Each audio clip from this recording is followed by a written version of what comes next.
Unang binuksan noong 1892 sa taas sa 65 feet ang Cape Boyador Lighthouse, ang pinakamataas at pinakamatandang parola sa buong Pilipinas na gumagana pa rin hanggang ngayon. Ngunit ang reputasyon nito bilang kauna-unahan at pinakamatayog na parola sa Ilocos Norte ay tila natabunan na ng negatibong reputasyon. At sa halip na anyayahan ng mga turista para bisitahin ang lugar, iba yung pag-iingat at babala ang binibigay ng mga residente sa sino mang gustong pumunta sa parola, lalong-lalo na kapag ikaw ay nag-iisa. Sir Ryan Eigenman, buksan ang mga mata, palasan ng pandinig, palawakin ang isip. Dahil ang mundo ay nababalot ng misteryo.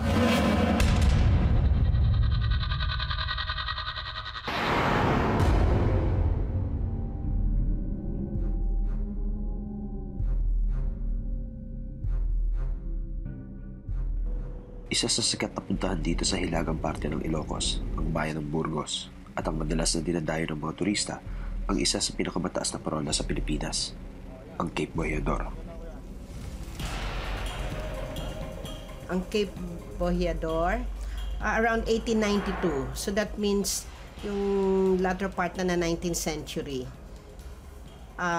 Sa ngayon, yun ang pinaka-tallest sa ating lighthouse in the entire country. Sabi pa nga sa buong Asia.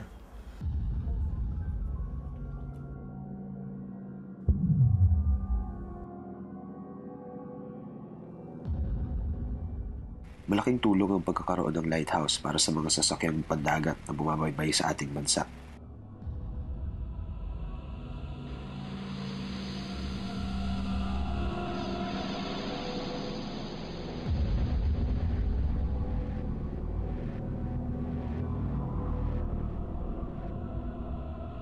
Noon, ang lighthouse importante. Ngayon meron na tayong underground mga cable di ba? Pero noon talagang lighthouse sila nagdi-depend for direction and for safety. Pero di biro ang magkaroon ng ganito kalaking istruktura. Mano-mano raw kasi noon ang pagpapailaw ng lighthouse. Mahirap noon. The mechanism noon is generator.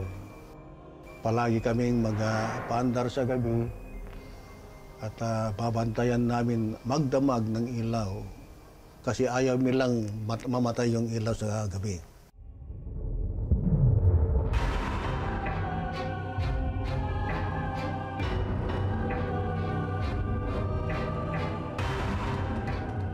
At dahil sa hirap ng pagpapatayo ng ganito kagrandiosong struktura, pinaniniwalaan din ng marami ang nabuwis dito ng buhay.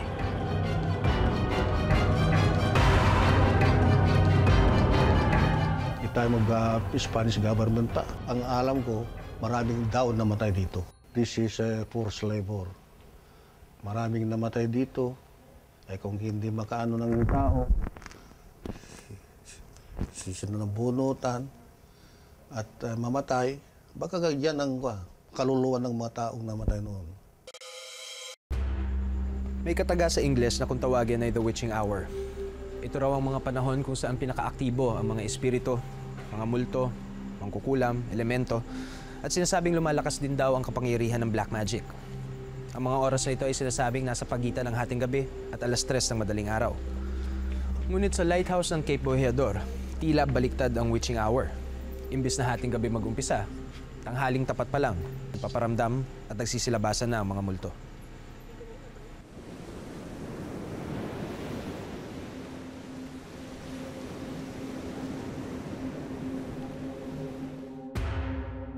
Dahil sa katandaan ng Cape Boyador, marami ang dumadayo dito para mamasyal. Bukod sa magandang tanawin, dagdag din sa atraksyon nito ang mga bumibisita at kwentong iniiwan ng bawat namamasyal dito.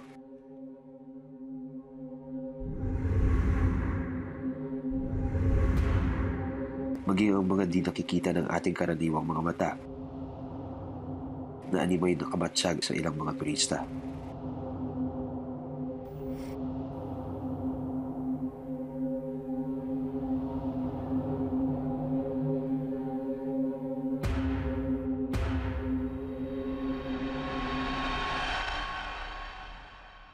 Isang sanay na biyahero si Yan Manuel at sa bawat lugar na kanyang binibisita ay sinusulat raw niya ang kanyang mga naging karanasan sa kanyang online blog.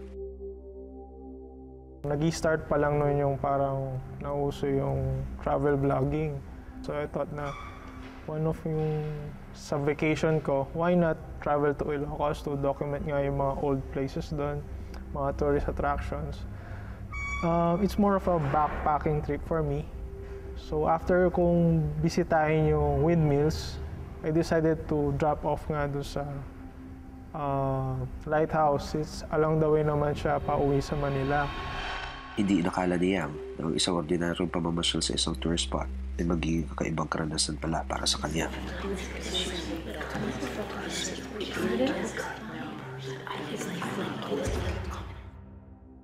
Narinig ko na nga na may mga voices. So I thought, andun nga yung caretaker. Nung narinig ko yung mga voices ng caretaker na sumisigaw doon sa mga bata, I thought na may tao doon. So okay lang na umakyat. At hindi pa raw dito natapos ang pagpaparamdam sa kanya sa lighthouse. And then umakyat ako papunta doon sa tower. Nung nakita ko yung tower, nakalock siya. Pero normally nakabukas siya according to nga sa mga websites na binisita ko na pumunta daw sila doon. Napaisip ako, how come may narinig akong voices kanina and then nakalock naman yung mga pintuan doon. Hindi naman kasi ako naniniwala sa mga multo. Pero at that instance talagang isang experience na ayaw ko na maulit. Tila sinasadya raw ng kung anong espiritu na maging kakilakilabot ang karanasan ni Yam. Nung narinig ko yung mga whispers, syempre nagtaasan na yung mga balahibo ko. Tapos, at that moment, may mga bumubulong na matanda sa mga bata. Parang galit ba? Pinapaalis ako. Syempre, tumakbo na ako noon.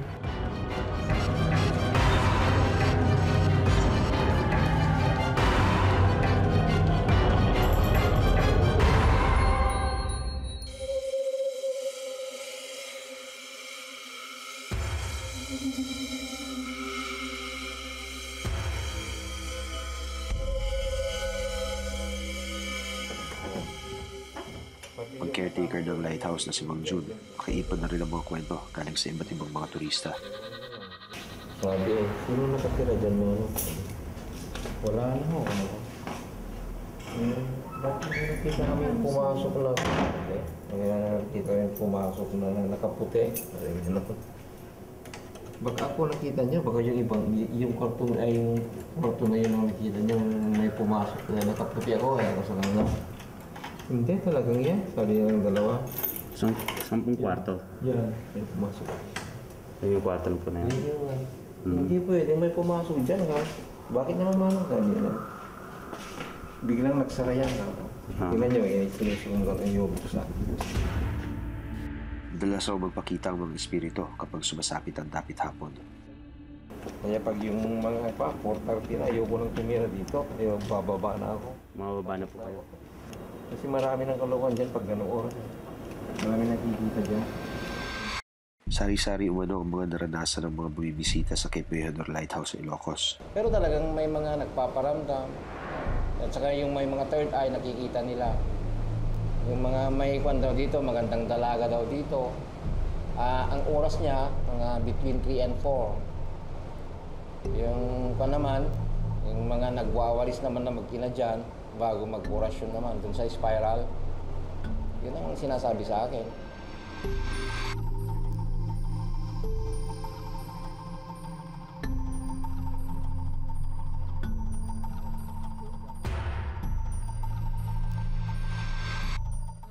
Sa pagsapit ng takip silim, sinimulan ng pasukan ng psychic na si Ana de la Cruz at ang paranormal expert na si Alex Angeles ng Lighthouse. Nakakatayo ng balik. Pansin mo? Oo. Naramdaman ko yung naramdaman ko. Oo nga. Kaya nga tayo. Ito yung sinasabi nilang pare. Kasama rin din na Alex ang asawa ni Ana na si Sunny. Isa rin psychic. Ayun, dyan pala sa location niya, meron dyan. Dyan nag-iisip palagi pare sa bata. Tila nagtutugma ang posisyon ng mga di umano'y espiritu nakikita ni Ana at Sunny. Diyan sa may pintuan na yan. Diyan sa ba? Ito yung sinasabi nilang pare. Dito, dyan. Doon lagi nag-iisa yung pare.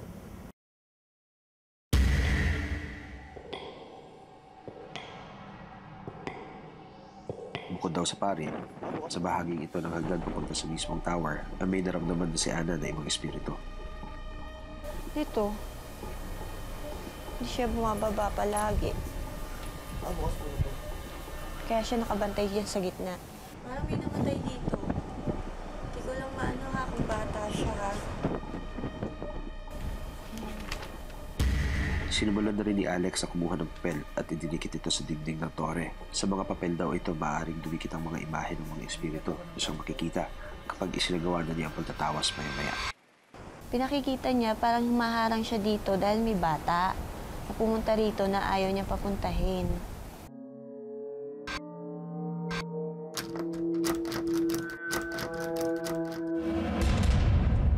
Ito yung sinasabi nilang pare. Pinagpatuloy ng mga eksperto ang kanilang pag-iimbestiga. Sa ibaba ng tore, may nagpapapansin di umano kina Ana at Alex na isang elemento na wari pumipigil sa kanila na pasukin ang tuktok ng lighthouse. Ano siya oh? Nakatayo siya dun oh. Parang sinasabi niya, huwag natin pasukin yung lugar na yun. Hindi mo naman masasabing duwindi kasi hindi naman ganyan. Hindi na yan, duwende eh. Oo. Pero Pang klase eh. ang klase siya eh.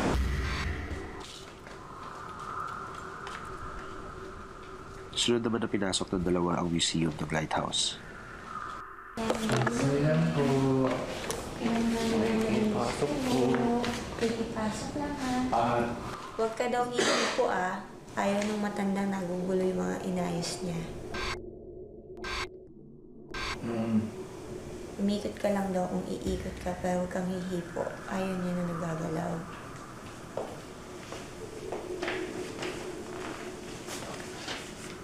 Yung bata sumusunod sa'yo, Kuya Alex. Alam ko.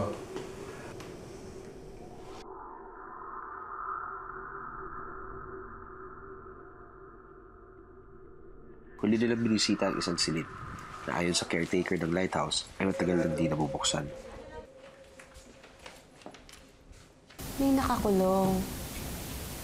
Hindi ko masabi kung copper to. Oo, may nakakulong siya. Ewan ko kung ano yung binabantayan dyan. Parang may binabantayan siya eh.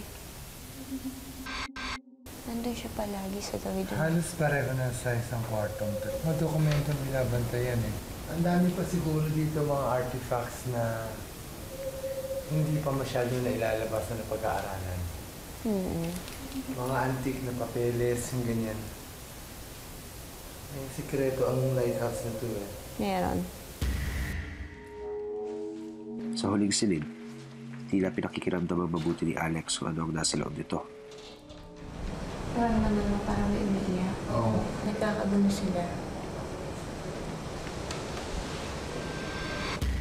Matapos libutin ang loob ng lighthouse, sinabi ni na Alex at Ana na wala raw dapat katakutan sa loob ng gusali.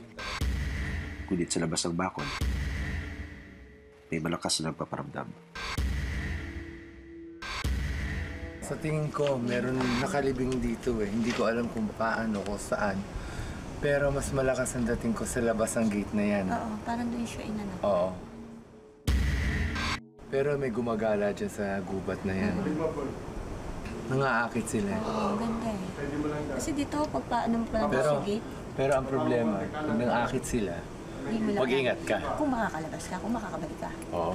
Yun nga lang. May issue yun eh.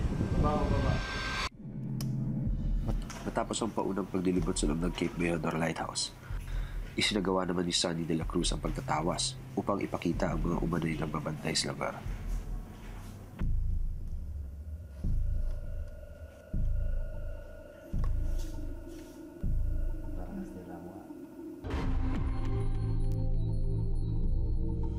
Dito sa unang papel, yung mag-ina at pare. Yung magkasama dito. Pagkatapos si Sunny, sunod naman na nagtawa si Alex. Right side ng arc ng door, Dun sa Torre. Tingin ko ito yung ang interpretation ng mukha ng pare dun sa Torre. Yung bibig. Yung ilong niya, medyo matangos. Ang konti. Kung pagmamasdan, halos magkamukha ang mga lumabas na imahe sa pagtatawas na isinagawa ni Sunny at ni Alex.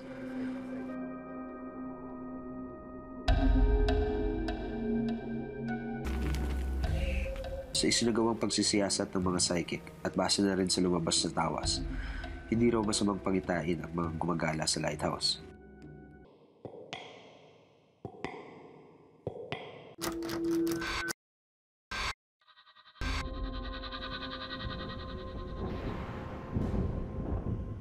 The very important of a lighthouse is to save hundreds of lives and thousands of properties at sea.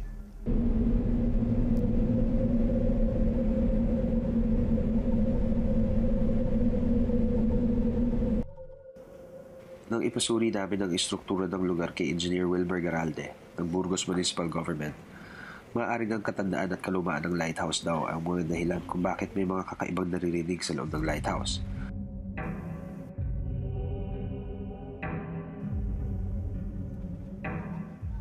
Yung sa structural niya, kakaiba. Kasi sa pag-ano ko, walang steel ata to eh. Walang bakal.